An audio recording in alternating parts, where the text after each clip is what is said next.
दाजुभाइ दिदीबहिनीहरू मेरो घरमा प्रहरी आएको छ। मैले समाचारबाट उच्च अदालतको आदेशबारे थाहा त पाएँ, तर बिना कुनै कागज अहिलेदेखिसम्म मलाई केही कुछ पनि दिएको छैन, कागज पनि दिएको छैन। मेरो घरभित्र आएर मुद्दा आउनुहुन्छ, मैले सार्वजनिक पनि गरिसकेको। अब यसरी तैनात एउटा आदेशभन्दा पहिले तैनात हुने यो सबै चिजले एउटा ठुलो आशंका सृजना गरेको छ। मैले सम्मानित अदालतको आदेशलाई सधैँ मानेकै छु, कानुनलाई मानेकै छु। म पहिला पनि आफ्नो बस्नमा गएको, मैले पनि सार्वजनिक गरेको, तर यो राज्य आतङ्क, यो धरपकड ममाथि के कारणले गरिरहेको छ भोलिको चितवनको कार्यक्रमलाई र लागेको थियो म केही कुरा भन्छु भनेर, तर जुन तरिकाले अहिले यो सामान्य अभ्यासभन्दा पर गएर जबरजस्ती गर्ने कोसिस बिना कागजपत्र छ होला ल्याउनु पनि हुन्छ, ल्याउनु केही पनि थियो, यो लिएर आएर लैजान सकिन्छ, ल्याउन सकिन्छ भने पनि अझै कागज बोक्ने प्रक्रिया मेरो लागि कुनै प्रक्रिया पुरा गर्न मानेको छैन।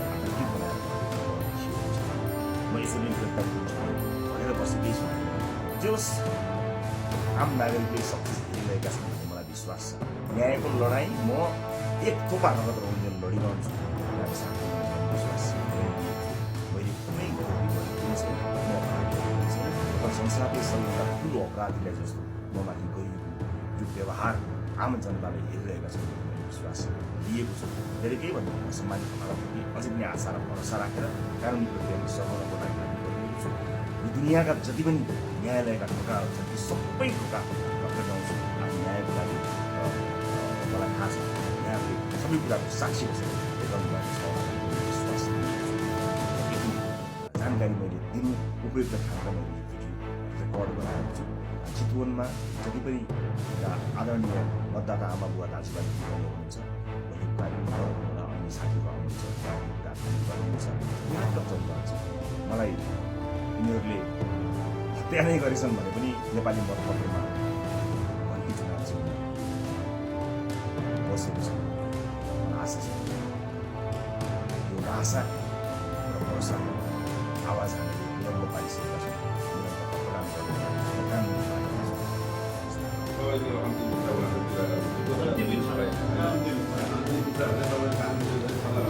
त्यस्तो शब्द बोल्नुहुन्छ, अन्तिम इच्छा भन्ने शब्द बोल्दै हुनुहुन्छ। यसको शब्द होइन सर, नो सर। तपाईँले बोल्नु भएको अहिले अन्तिम इच्छा भने चाहिँ के हो सर भन्नु त? त्यस्तो बोलिँदैन नि सर। सर डेढ साहब हुनुहुन्छ, अन्तिम इच्छा भन्ने हुन्छ सर। एउटा पक्राउ गर्न आएको मान्छेलाई अन्तिम इच्छा भन्ने हुन्छ, त्यस्तो हुँदैन नि सर, त्यस्तो हुँदैन नि सर। सर अन्तिम इच्छा एउटा होइन, अदालतले दिएको आदेश, अदालतले दिएको आदेशलाई अन्तिम इच्छा भन्यो सर। एउटा डिएसपीले एउटा पक्राउ गर्न आएको व्यक्तिलाई अन्तिम इच्छा भन्दै हुन्छ उहाँले। अनि अन्तिम इच्छाको अर्थ के हो देश साहब? हजुरको नाम के हो अरे? हजुरको नाम? अनि नाम त भन्न मिल्यो नि सर देश साहब। नाम मात्रै होइन, तपाईँको आइडी पनि हेर्ने अधिकार हुन्छ। जसकै नाम होइन, तपाईँको आइडी हेर्ने नै अधिकार हो। अन्तिम इच्छा पढ्ने सर, अन्तिम इच्छाको अर्थ के हो? त्यो त चाहियो, अनि त्यो पनि चाहिएला ठिक उहाँले दिन्छ। अन्तिम इच्छा भने चाहिँ के हो सर? अहिले हजुरले अन्तिम इच्छा, सर हजुरले अहिले भर्खर तपाईँको अन्तिम इच्छा के हो भन्नुभयो नि सर, त्यो पनि बोल्ने तरिका हो सर। तपाईँ डेस साहब जस्तो मान्छे, अनि हजुरको अन्तिम इच्छाको शब्द त्यही हो सर। यहाँ हाम्रो सभापतिज्यूलाई तपाईँहरूले पक्राउ गरेर आउँदै हुन्छ, अन्तिम इच्छा भनेको के हो त सर?